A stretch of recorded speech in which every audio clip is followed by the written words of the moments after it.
So we were talking about the danger in sensuality. And I was wondering if we could take that further to talk about the danger in the world in general, or like the aggregates, the sense, the six domains, the senses. Yeah, we can try. See what it takes us.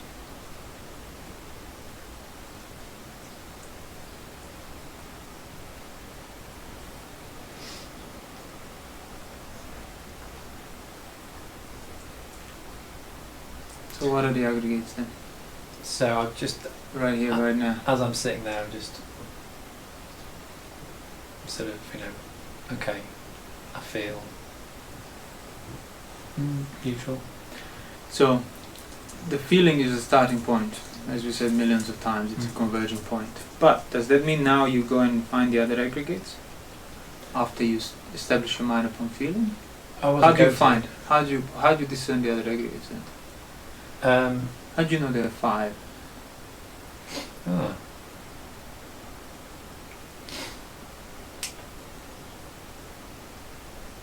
Because, it's not an explanation. The Buddha never gave explanations. Everything he taught was open anicca, leading onwards towards understanding. So, how can then understanding the 5 lead to freedom from passion? So which 5? That's a very good question.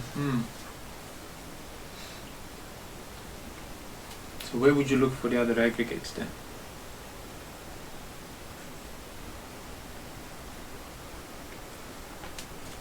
Well,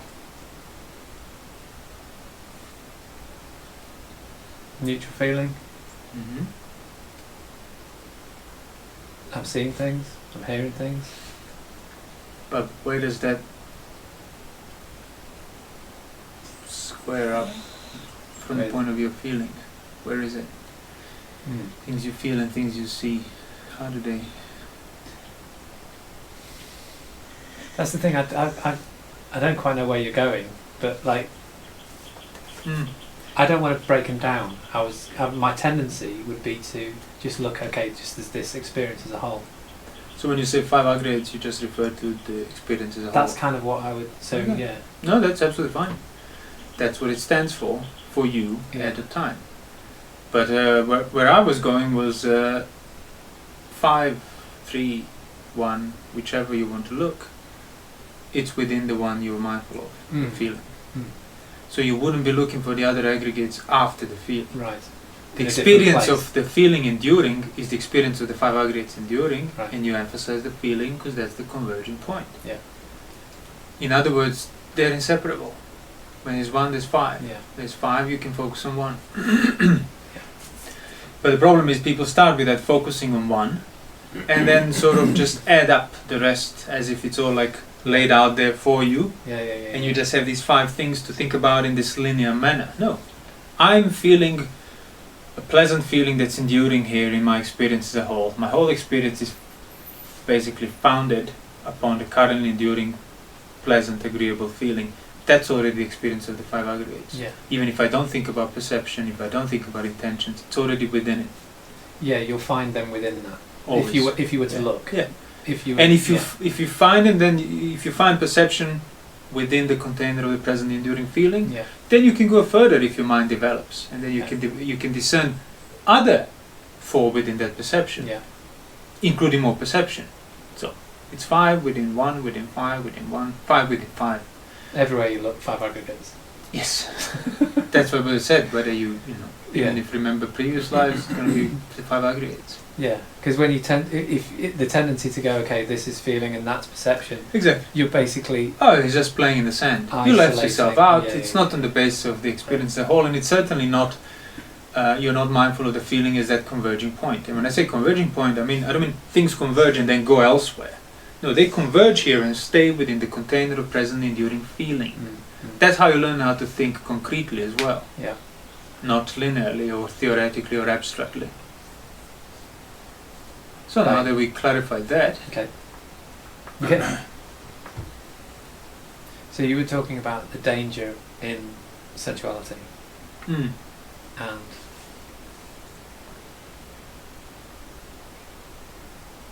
that, I think that can also be applied to, okay, so basically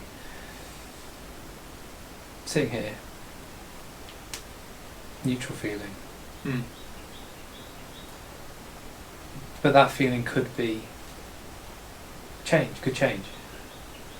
It has the nature to change. Sure. So while it endures, you can discern that it's subject to change. Exactly, that's yeah. And where that change comes from, it's inconceivable. Is completely. See, even thinking that it comes from somewhere, exactly, is the wrong. It's question. a form of conceiving it. Yeah. Exactly. You realize this is inconceivable. As in, it's every change is abrupt, yeah. and I'll be subjected to it, and it's inconceivable for me to kind of insert myself in between the abrupt change and what's before. It's completely. That's the danger. That is the danger, and the reason why people would have trouble grasping the danger of it is because you still think to a degree. You fail to understand that things don't change when they disappear or when you perceive. That means they have already changed. What you want to see is that they are subject to change while they remain the same. So basically, yes. But most people, when they think about anicca, think about change, it's like, oh look, everything is constantly changing. Look. No, everything has constantly changed. Yes. Is what you can see. Yeah. But you aren't seeing. You want to they see are subject to change. They have their nature is change. Exactly. So things is not changing then. This feeling is still enduring, and because of that, it's subjected to change. And whenever that happens, I will be subjected to it equally. So as in, I cannot prevent it. So that's what I mean. Like, so recognizing the feeling that's enduring, but also the whole range of possibility that is involved in that. And because the presently enduring neither painful nor pleasant feeling could just change at any minute into, well, pain. That's basically part of that's the nature of this currently enduring even feeling. If it changes to pleasure, it's still painful nature because of the change, not because of what it changes to. The fact that you cannot uproot it in a sense of ownership, you cannot take possession of it at where it originates, so to speak, you're always secondary to it. Your experience as a whole, and that's been throughout all the lifetimes you've been around, eons and eons and eons, is always responding to what you're subjected to on the level of the feeling. That's right. So so responding to what's there on the level of feeling, responding to it is basically sort of going into it and accepting it, but not just accepting the feeling, but also accepting this whole sort of nature of change. Because you're basically going in and saying, I want this to change. Exactly. But it's because it has changed. That's why I want it to change. Yes. So because of the change that I cannot bear, I accept. Because of the change that I cannot bear, I accept change. Yeah. That I cannot bear, which is why I want more change that I cannot bear. Yeah. And it's a vicious circle. Contradiction. Yeah. That's why it's unwholesome.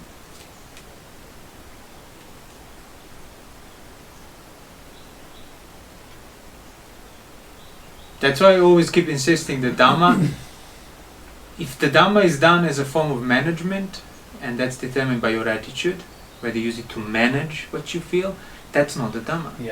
You know, everybody will start inaccurately. But if that's all you do, and never start looking for beyond that, you're never going to start practicing the Dhamma.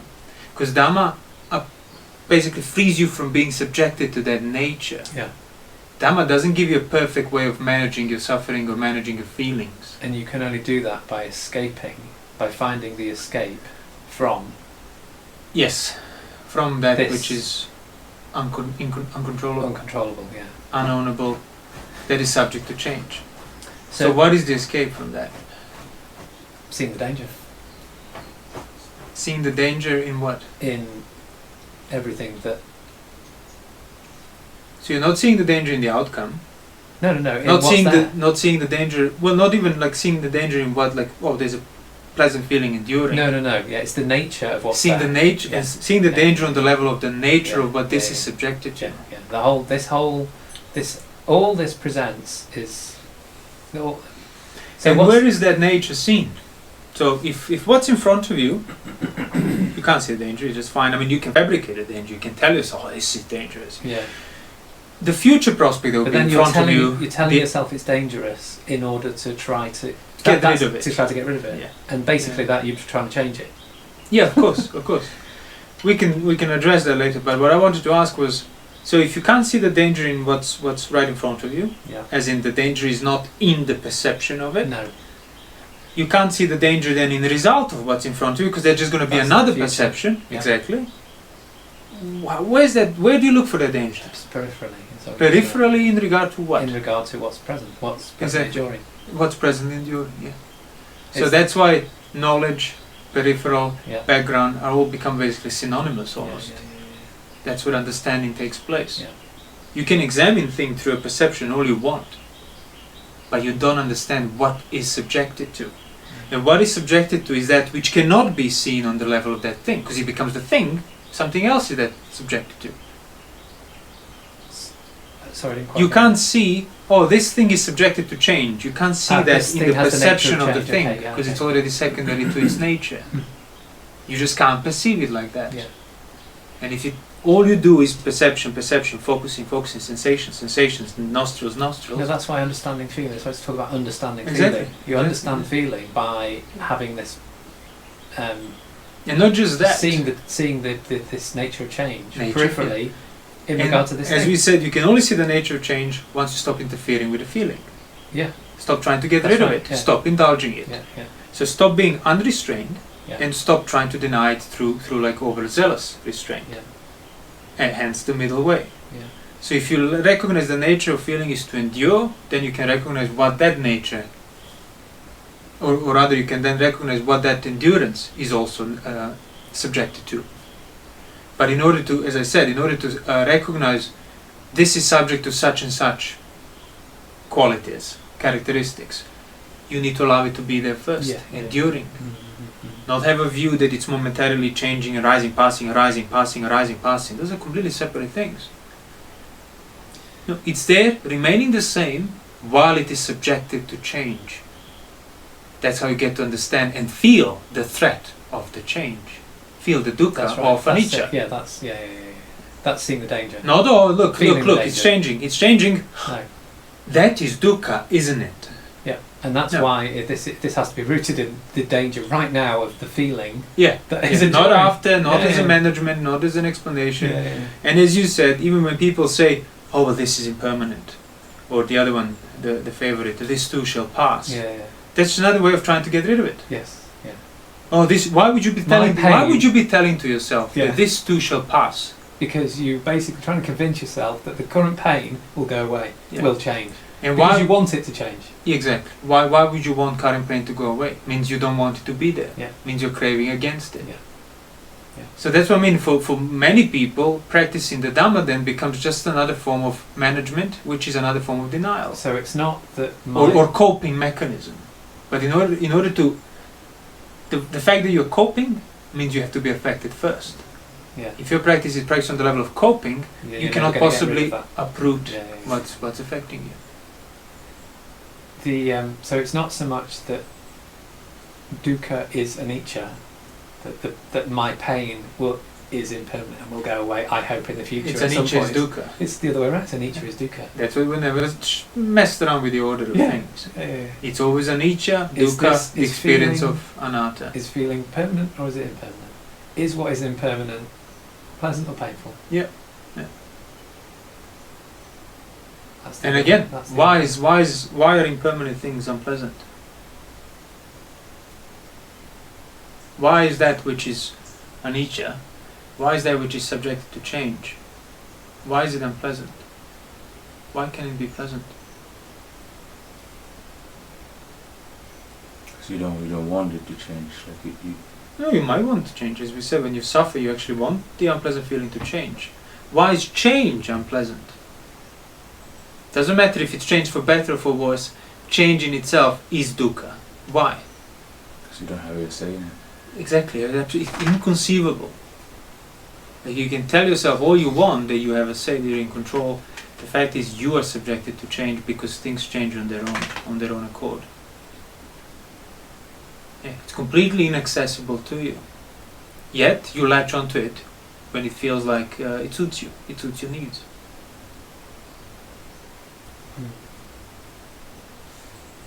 And then you find in the nutshell, that's pretty much the fundamental reason for any action, any karma, good or bad, is latching on to change. That's why if you free yourself from that nature of being subjected to change, you free yourself from action. You free yourself from acting out of it, out of that ignorance, out of that contradiction. You free yourself from karma. Because your actions, your kind of intentions, let's say, are now no longer rooted in wanting change, wanting things to change. And if you say, oh, this too shall pass, what's going to happen then when it passes? Oh, there's this, whatever, I'm worried about impermanence, but it will pass. Yeah. I tell to myself to help myself cope with it. What's going to happen afterwards when this passes? Something else will. Exactly. So what's going to happen then? Something else will. Something else. So then you realize that, like, when people do use these coping mechanisms and management techniques, even on the pretext of Dhamma practice, all you can affect is content of things that bother you. Oh, this too shall pass. Yeah, that will pass. Something else will take its place, while the nature of being subjected to change remains unchanged, and you are fully under its thumb.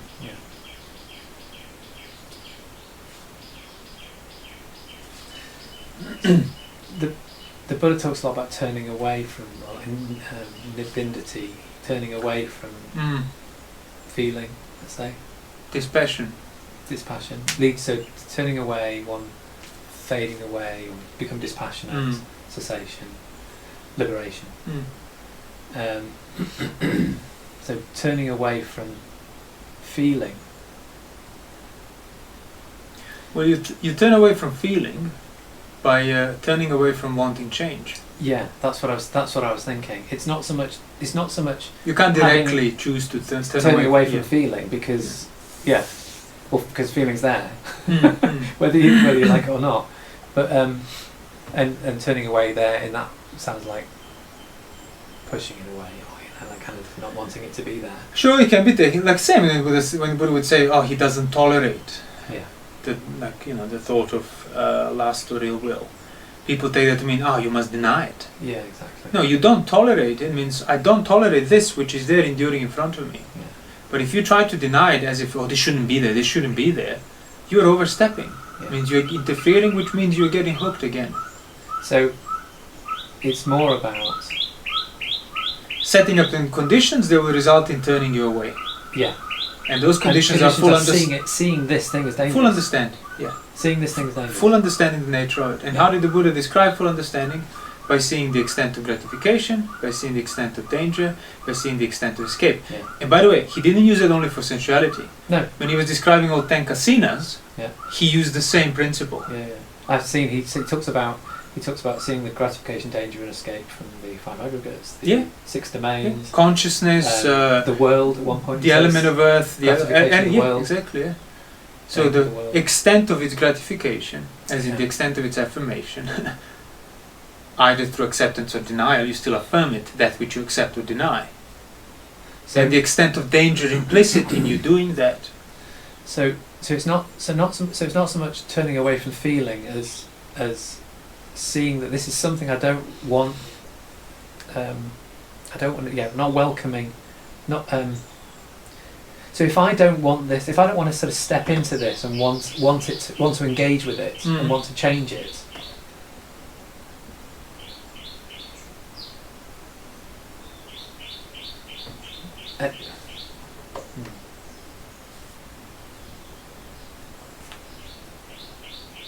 it's important to emphasize that it's not on the level of choice.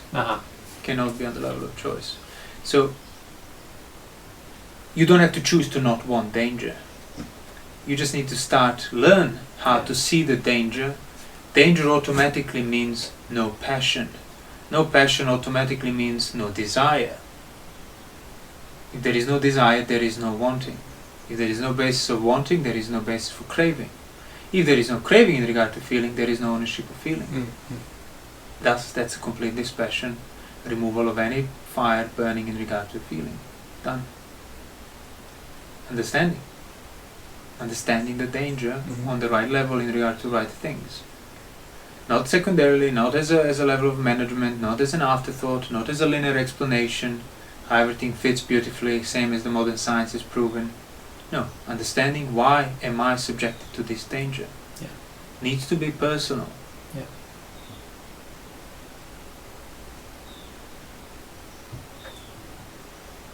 So whether it's the feeling you're contemplating, whether it's perception, whether it's the moods, whether it's sensual cravings, whether it's ill will for that matter, whether it's anything, understand the extent of gratification, the extent of danger will become apparent, the escape will be realized.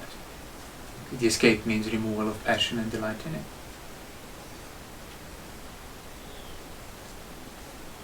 And so not delighting in feeling, for example,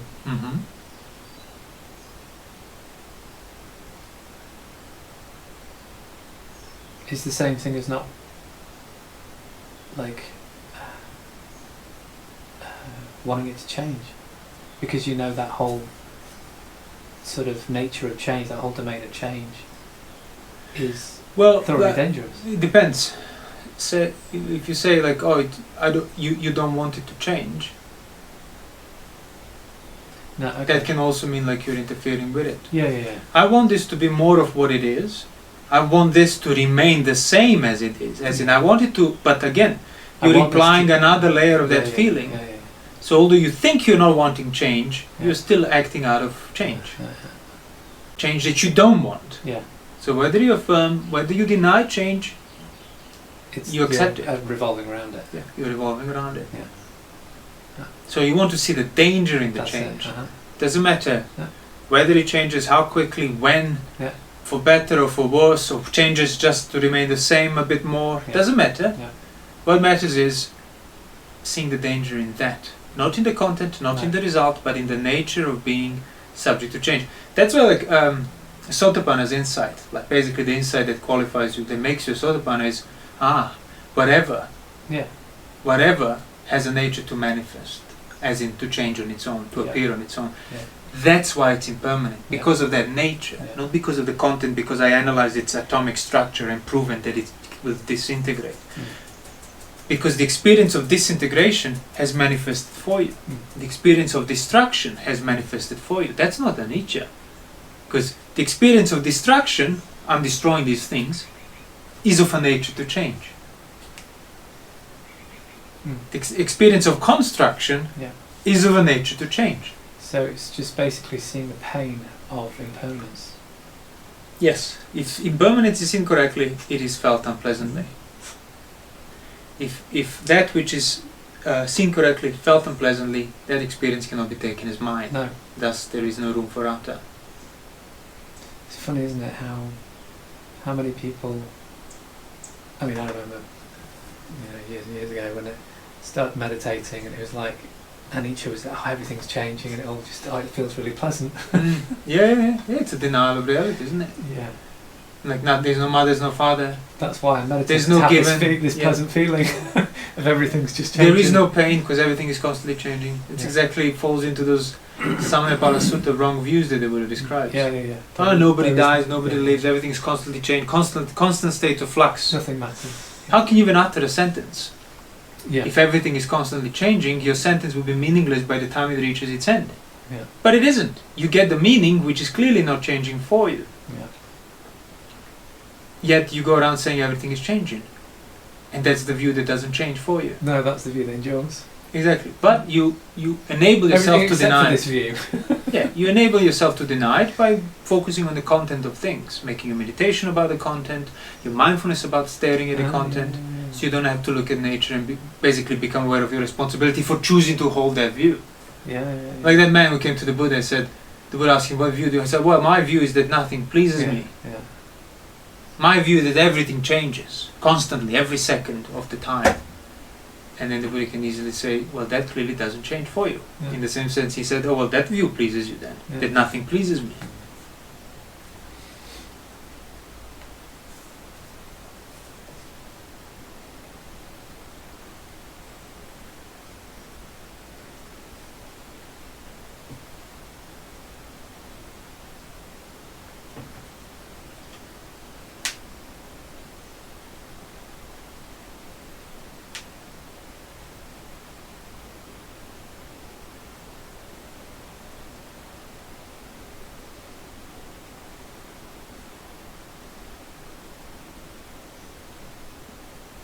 So can you even conceive anything then that would not be subjected to the danger of change? They would not partake in the nature of danger of change. Well, no, because anything I conceive now is contained within this situation of me sitting here. Well, see, anything you conceive, say anything, any thought that pops up in your head, Yeah. there you are, popping up. You cannot create it. No. It appears for you. Yeah. Can you conceive anything that it's of a nature to appear? No. To not share the nature of abrupt Okay. change. Because appearance is already a form of abrupt A change. thing manifesting means That's what it means. change. And then Something you realize there's absolutely is nothing now there. conceivable Yeah. that you can regard as not subject to change. Yeah. Thus, not, you can't conceive anything as permanent, Yeah. Or as the pleasant. people would translate. Or is not dangerous. Or is not So- dangerous. It's all implicit. Yeah. So can you say that the change you want, it's always like the forefront, you want things in the forefront to change, but change actually happens where you can't. Yeah, that's what I mean when I say you can only aim at the content. Yeah. That's the thing. So I want to change because you projected desire onto the content of what you want to change. And that's why sensuality kind of gets you locked on sense objects, and it's completely not in them. It's in your dependence on that delight in change. Yet you think it's in the things you can touch, see, taste, and so on. But it isn't. Not the slightest. Not even a grain of it can spill into the material. Inconceivable. In any case, the change you're subject to, you try to conceive that, like through the content. Well, you're not trying to conceive it. You're conceiving it basically by overlooking it. By putting it in the content, you have misconceived it. Any form of misconceiving is there. So you misconceive it to be there, you misconceive pleasure to be contained in things in response to this unpleasant desire, you misconceive. Misconceiving means contradiction. Any misconceiving means conceiving is there. That's why, or you could say conceiving means misconceiving. And Arahant is free from conceivings, free from contradictions on that existential level.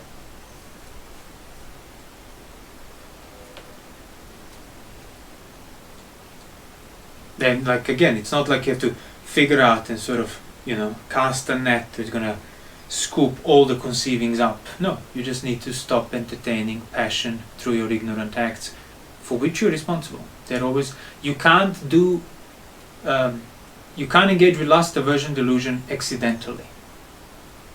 It's always on the basis of your choice. Always. You stop feeding those states of mind through your choice, and you will do so if you find a good reason to not do it. You are then removing the basis for maintenance of those misconceivings.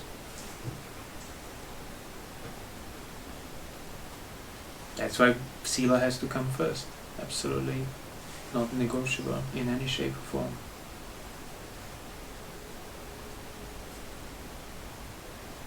And that's why practice never leaves that container of Sila. It's not like, oh, I'm developed Sila now, I'll go and figure this out. Develop Sila, understand it, that's it. That's what it means, figuring it out. Once you understood the basis of non-lust, non-aversion, non-delusion, it's irreversible. You cannot engage with lust, aversion, and delusion anymore. Because to do that is always to basically want things to change. Always. Yeah. That's why both Which is meritorious and demeritorious actions partake within karma, partake within this principle of being subjected to change and ownership and you craving for it. Yeah, there is a good action, there's a bad action. Either way, action is there. Acting for change is there. yeah. Can you act out of wanting this to change if you have no desire, no conceivable desire for this, I could change it? That's why it also ties in with the wrong view that you are the master controller. See, you are subjected to change because of which you want change, because of which you act, and then change happens abruptly to you, but it's you start regarding it's because you acted. That's why it happens to you. But why did you act in the first place? Because you were subjected to things you couldn't prevent. So then your action is secondary. Your ownership is secondary to that. Well, basically, your ownership is fully within the container that you cannot conceive outside of, let alone own and control it.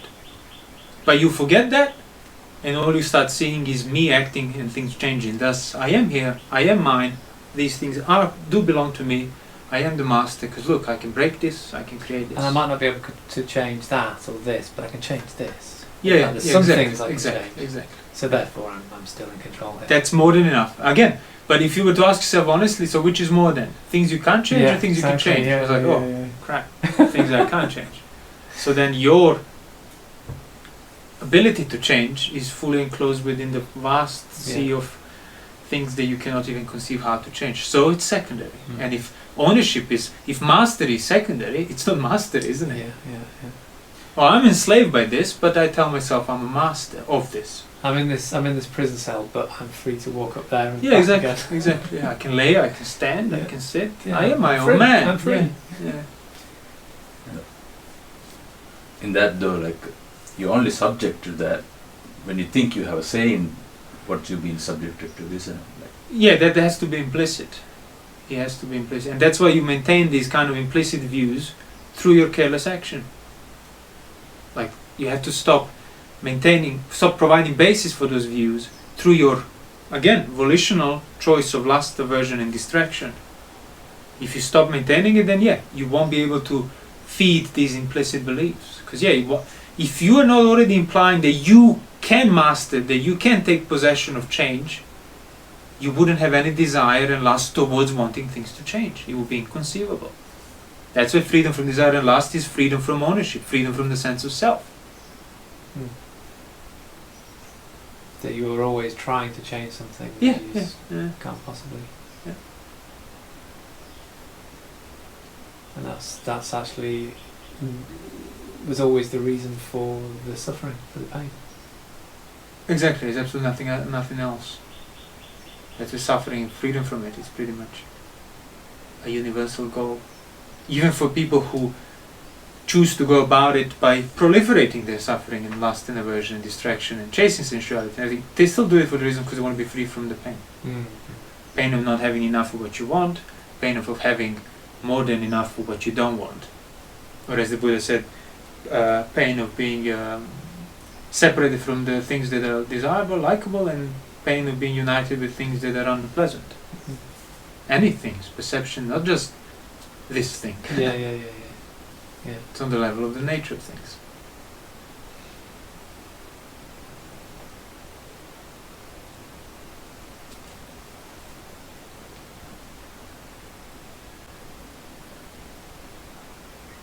Yeah, so the Buddha also talks about seeing the danger of the body.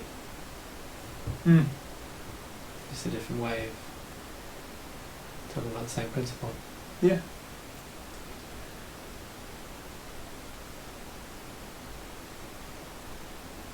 Gratification, danger and escape from the eye, sights, and everything dependent on that. Exactly. Whichever particular aspect of it you might take, the nature is the same, and that's what you're supposed to discern. Not stay focusing on a particular aspect that will somehow reveal you the truth magically.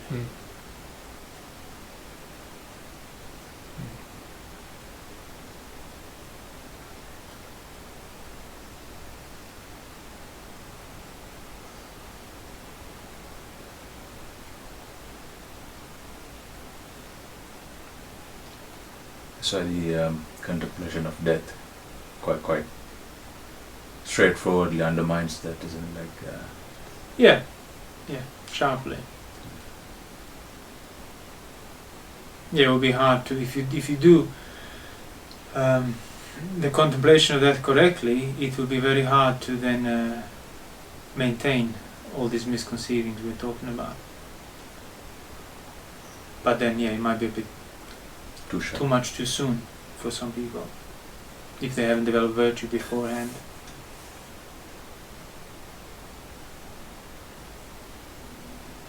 Isn't it this sort of, it's the same principle really, talking about death is just that kind of abrupt change. Yeah, just different way of arriving at the discernment of the same principle. Basically, death is that fundamental. Doesn't matter how much I control, I can exercise, I can apply. It's all within a very, very parallel space that is subjected to ultimate non-control. Death. Anicca. So if something is fundamentally cannot escape, subject of abrupt change, whichever way,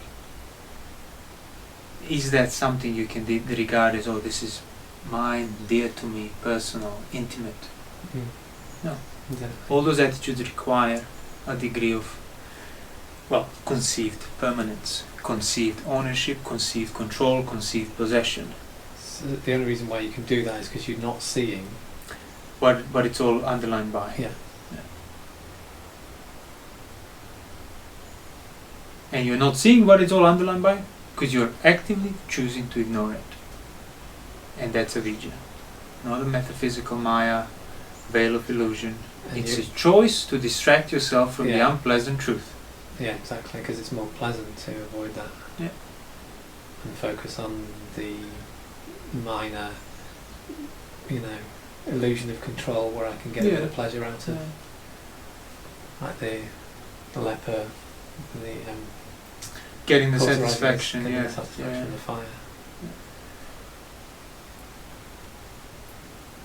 And investing his whole life in building elaborate fire pits where he can burn his skin and find enjoyment. It's usually like basically building a home and life based on sensuality, which is pretty much everyone's life. Yeah. While in reality all of it is done because of pain and fear. And in itself remains painful and fearful.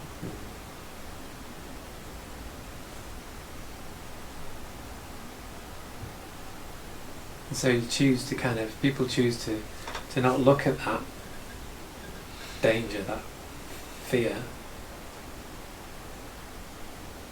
whereas actually that is what they need to look at in order to free themselves from it. Yeah, they choose to not look at it because that's the only way of freedom from it that they know. Yeah. But it's not freedom, isn't it? Because it's making it's making it worse. Yeah. Making it next time, making it even harder to look away from it. So then you have to double down. Yeah. That's what I mean. Whether it's a Putujan or an Arahant, as the Buddha said in that sutta, Majjhima 13, I think, everyone wants to be free from affliction. How does he say that in there? Okay. But only when you reach like the level of surmounting sensuality, developing the proper understanding of jhana, then you realize, this is truly the beginning of freedom from affliction. Nothing less than this. And then they realize, I always wanted to be free from affliction. That's why I was engaging with sensuality, because it was afflicting me. Yeah. The only way I knew was to go down towards it. Yeah.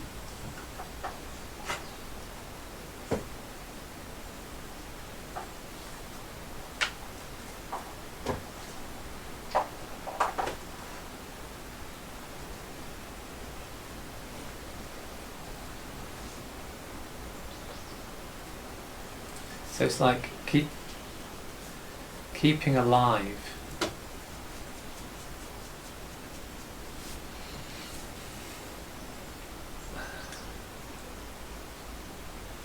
no, ignore that. Delete that. Delete. Backspace.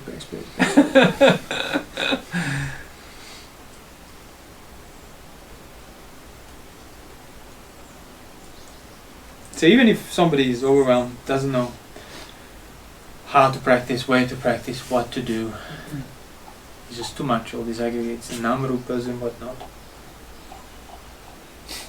One thing you can know for sure is, if I willingly, mindfully, carefully choose to not engage with things that are rooted in motivation based on greed, motivation based on aversion, motivation based on careless distraction, I am actually practicing the Dhamma.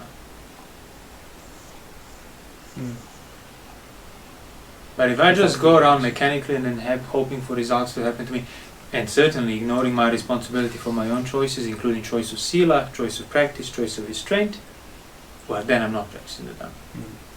Even if I actually wear robes and do everything by the book. I'm not doing it in the right order, not doing it on the right level.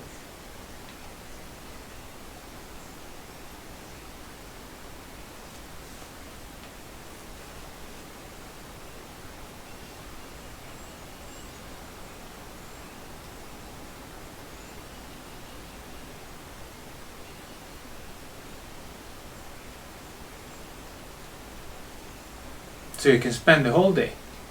Again, as a lay person who doesn't necessarily has any more detailed understanding of the suttas and what to do, well, you can spend the whole day being mindful of motivation behind your actions. And before you're about to do something, investigate, ask yourself, why are you doing it? What is the purpose of this? Every little thing. You want to go out for a walk, why? Doesn't matter I shouldn't or I should, what matters is to know why. Oh well, because the doctor told me I need to exercise. Is that a valid enough reason? Maybe. How do you determine it? Well, is it rooted in wholesome or unwholesome? Is it rooted in lust, aversion or distraction? Or is it rooted in necessity? Why? Why do you need to be alive? Why do you need to maintain your health? Is that a goal in itself maybe? Or is it because you have a greater purpose that health is required there as a basis to perform that purpose? To make you feel responsible for whatever you do. Then you might choose not to go for a walk, or you might choose to go for a walk. But either way, you won't be ignorant in regard to your choices. You won't be ignorant in regard to your action by body, speech or mind. And that's practice of Dhamma. Whether you know it or not, whether you call it like that or not, that is practice of Dhamma. Something like whenever you have an answer, if you know that, then you question it further. Yeah, that's the thing. Like if you're going on explaining it further and further, you already. That starts. Oh, hold on. Why am I so keen on explaining this? Why was I triggered by this question? Because I want to cover things up from it. What are you covering up? Always, it's your responsibility. Always, because the responsibility is unpleasant. It's a weight. That's why the Buddha said, ignorance will accumulate the burden of responsibility. It's the weight.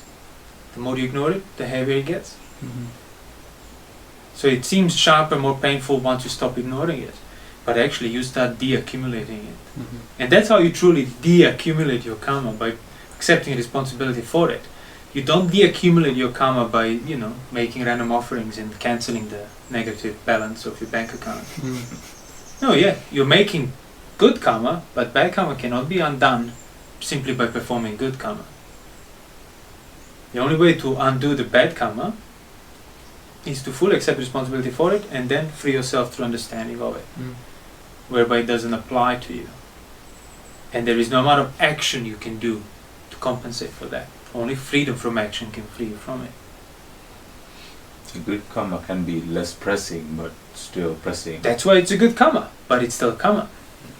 It's still a burden, and it won't last forever. The results of the good burden, pleasant burden, light burden, agreeable burden. So again, it's about seeing the danger in karma. Yeah, seeing the danger in ignoring things. Seeing the danger in turning away from clarity of your motivation, turning away from the clarity of things that are felt unpleasantly. Because that's why you would turn away from clarity, not because of some mistake of the universe. No, because it's unpleasant to admit it first. That's it. And just because of that tiny little deep attitude, whole mass of suffering for eons and eons and eons and eons to come for many people, just because of that. Oh, it's a bit Because they unpleasant. don't like pain. So the avijja, the avijja is always in the present moment, literally. Mm. It's not past avijja in the sense that you are not maintaining through the present avijja. No, it's Present ignoring is where your responsibility is. And that's why you can free yourself. If your avijja were truly past ignorings of things, that's it. That's solidified in the past. You can't uproot that. But it isn't. The only reason that past ignorings still have the weight of ignorings is because you're now still partaking in the same nature of ignoring. So once you're free, Yeah. free, Same with sensuality. When in the, I don't know, maybe different sutta. I think it was the leper sutta. Yeah. Where once the leper is healed, he realizes, oh, the burning embers were always painful. Mm-hmm. And all the sensuality that he remembers from before that provided him great joy was actually pain. He sees the past sensuality as painful, all the future sensuality that would have been painful. Cannot step outside of that domain. It's fully enclosed within the painful domain. And now that became apparent. So it doesn't mean like before I had the pure sensuality when I was engaging it. No. Now past is seen against the backdrop of the present understanding.